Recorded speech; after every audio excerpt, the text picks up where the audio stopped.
Chapter 1. The Patch. If you've ever been to Ashwood, you know the air changes in October. It's not just the bite of cold, or the crunch of dead leaves underfoot. It's heavier, denser, like the whole town is holding its breath. I used to think it was just small town superstition. My mom swore by it. The harvest hush, she called it. The way the streets seemed quieter after sundown, how people drew their curtains a little earlier, how the jack-o'-lanterns always appeared a few days before Halloween without anyone remembering who carved them. That last one, I figured it was just neighbors being festive. Until the year we moved into the house near the pumpkin patch. The patch wasn't a commercial one. No hayrides, no cider stands, no friendly scarecrows waving at passing cars. Just rows of dark, knotted vines stretching across a field at the edge of town, watched over by a sagging wooden fence. The keep-out signs were so weathered you could barely read them. My mom liked the place. Said it gave the neighborhood character. I thought it gave the neighborhood serial killer vibes. Especially at night. From my bedroom window, I could see the pumpkins. Pale, round shapes crouched among the vines, their skin glowing faintly even without moonlight.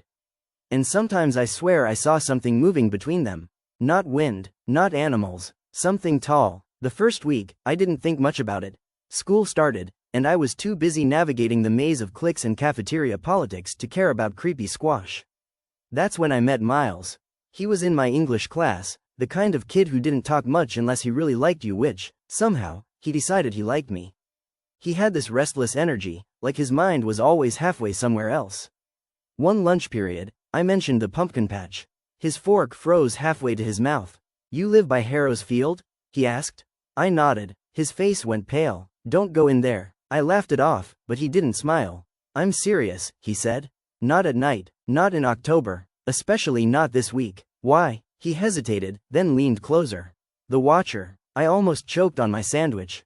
"The what?" He lowered his voice even more. "Every year, it comes back. Tall as a scarecrow, face carved like a jack-o'-lantern. You see it once, you're fine. Twice, you don't make it to three."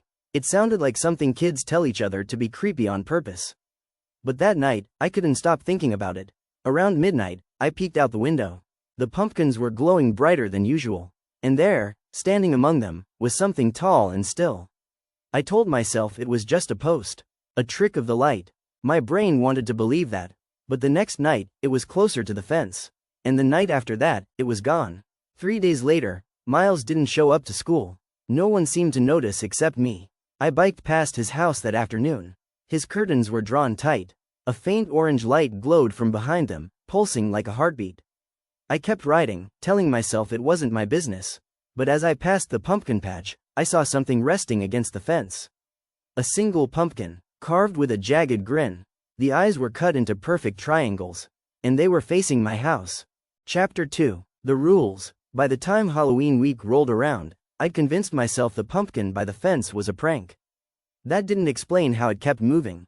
The first morning, it was by the corner nearest my driveway. The second, it sat in the center against the fence, facing my bedroom. By the third, it was right at the gap where 2 boards had rotted away like it was peeking through. The face never changed, but I could swear the grin was wider. I didn't see Miles at all that week. His phone went straight to voicemail. His social media accounts were dead silent. That Thursday, I left a note on his porch. "Where are you? Call me." When I biked past again that night, the note was gone. I couldn't sleep. Around midnight, I heard it. A faint, hollow knock. 3 taps. It didn't come from the door. It came from the window. I froze. Slowly, I turned my head. The pumpkin was on my windowsill. I didn't scream. I don't know why. Maybe because there was nothing natural to scream at.